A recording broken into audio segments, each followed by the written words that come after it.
we should not mistake some of these things. What I'm saying is this: we should try everything possible to ensure that we are not sitting ducks, that you're not just sitting there waiting to be abducted.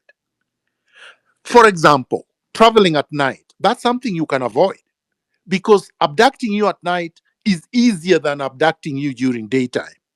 So that's number one. Number two, just having awareness of your surrounding, scanning the area.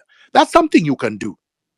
And you can do it very quickly because some of these people are aware that you are not very aware. You are not situationally conscious of your environment. Like the gentleman that was, I think, kidnapped in Uthuri or no, Uthiru or some other place. He was looking on his phone. He was not aware of what was going on around him.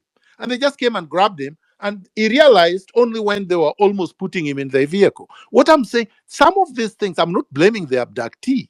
I'm simply saying, let us be aware of our environment. Let us be aware of who we are going to meet. Let us be aware of the fact that everybody is a suspect, that we do not trust anyone until we rule them out as inside NIS agents.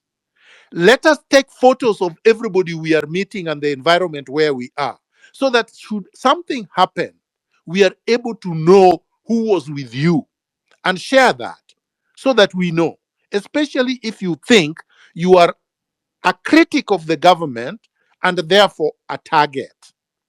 Share videos. And I was saying, Muthiora, that we need to see videos of Omtata's office. We have not seen them. We need to see videos when Kibet arrived. We need to see photos of who was there. We need to see videos of when he got onto the elevator. We need to see videos of when he exited that building because we don't know. He could have been kidnapped inside the building. For all that I care, I am suspecting all of you at first before I exclude you. And that should apply equally to me.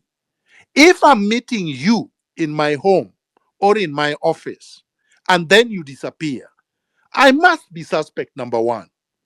It's the same thing when a couple, a man and a woman, one of them is dead.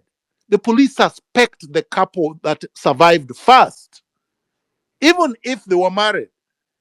If a man dies in the household and there is a woman there, that is the first suspect because that's the last person who was with the man.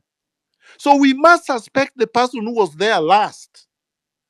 And then we must suspect everybody else who was there because for all that I know, somebody called in the kidnappers to know that Kibet had arrived.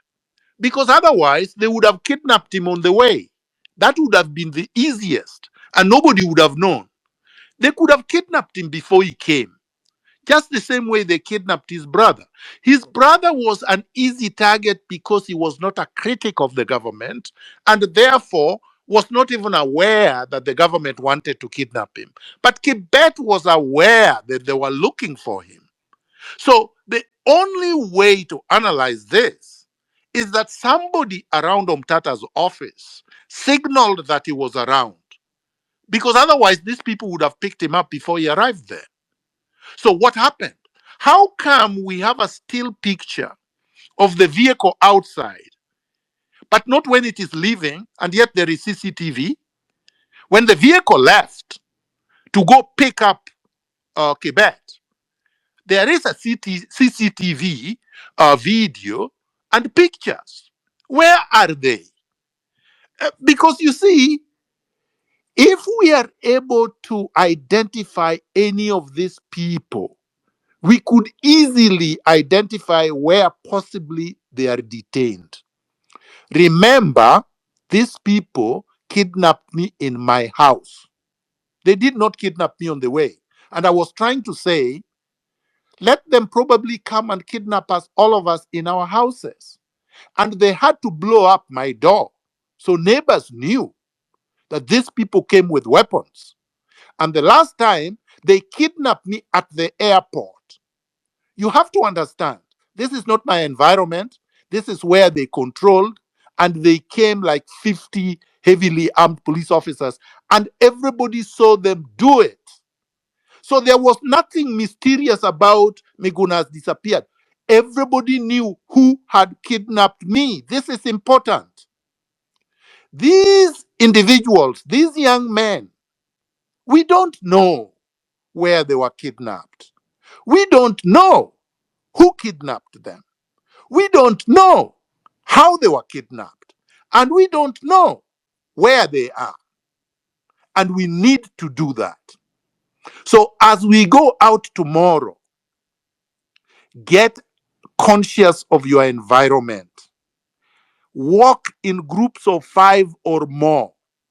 Make sure the people you are with are well known to you and not strangers.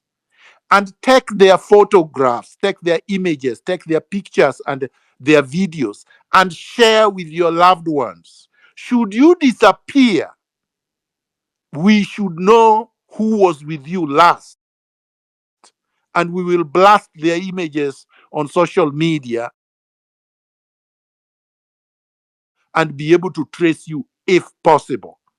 But short of that, Ruto is going home. Thank you.